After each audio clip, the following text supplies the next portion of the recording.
رسم نسالو عموماً دسمبر کے مہینے میں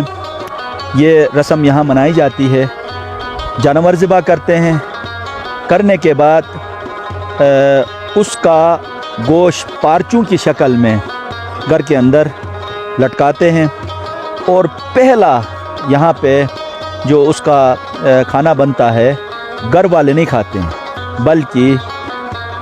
اسے جامع مسجد لے کے آتے ہیں یا بیاگ میں بیٹھک میں وہ کھانا لے کے مہمانوں کو کھلاتے ہیں۔ کانسیپٹ یہ ہے کہ ہمارے بچے بھی مہمان نواز بنیں، اور جن لوگوں نے اس ایریے کو آباد کیا ہے، یہاں پھلدار درخت لگائے ہیں، ان کی محنتوں کا شکریہ اور خدا کی نعمتوں کا شکریہ خدا کی بارگاہ میں سجدہ ریز ہوتے ہیں، اور یہ یہاں پہلا یہ پروگرام ہوتا ہے۔ ساتھ ساتھ اسی رات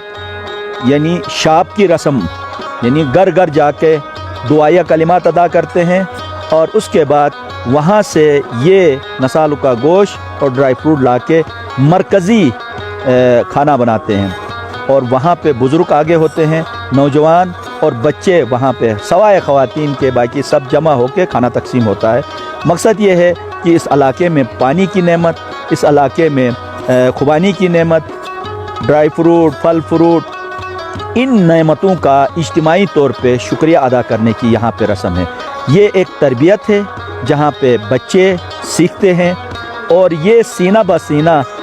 وہ روایات منتقل ہوتی ہیں جس میں علاقے کی خصوصیات بیان ہوتی ہیں، مختلف علاقے میں بسنے والے خاندانوں کا شجر نسب بیان ہوتا ہے، اور ساتھ ساتھ یہاں پہ ان نعمتوں کو کس طریقے سے سیکیور کرنا ہے، کس طرح محفوظ کرنا ہے، اس زراعت کے جو جتنے بھی اصول ہیں وہ سمجھائے جاتے ہیں، اور تخم ریزی سمجھائی جاتی ہے۔ ساتھ یہ شاخ تراشی درخت کو کس طرح محفوظ بنانا ہے، یہ تمام اصول و ضوابط سکھائے جاتے ہیں۔ بنیادی طور پہ رسم نسال و تربیت کا ایک بہترین ذریعہ ہے، جس سے بچے بھی سیکھتے ہیں، بڑے بھی اور چھوٹے بھی، ہر ایک کو اویئرنیس ملتی ہے، تعلیم کے ساتھ ساتھ تربیت بھی ملتی ہے۔ آج وادی بگرود میں نسالو فیسٹیول منایا جا رہا ہے۔ یہ جو تہوار ہے یہ بہت ہی قدیمی تہوار ہے، وادی بگرود میں بہت قدیمی تہوار۔ اس کا یہ جو یہاں آج آپ نے دیکھا جو فیال ہم کہتے ہیں، جہاں گوشت، اخروٹ، گری، اس طریقے سے گھی مختلف قسم کے مطلب اس پر مشتمل جو فیال ہمیں یہاں لایا گیا، اور ہم سب نے اس کو استفادہ کیا، تناول کیا۔ اس کا نام ہے موال۔ موال سے مراد شنا کا لفظ ہے۔ یہ موال کہتے ہیں کہ مرحومین کے نام پہ یہ تحفہ پیش کیا جاتا ہے، اور یہ بہت قدیمی تہوار ہے۔ تو اللہ کا شکر ہے کہ اس جدید دور میں دنیا جو ہے بالکل بکھر چکی ہے، کوئی اپنا بارے میں بھی مطلب جو ہے نا بے فکر ہے، کہ سمجھتے نہیں کہ بھائی میں کیا ہوں، کہاں میں بیٹھا ہوں، والدین کا فکر نہیں ہے، اولاد کا فکر نہیں ہے، بھائیوں کا فکر، نفسا نفسی کے اس دور میں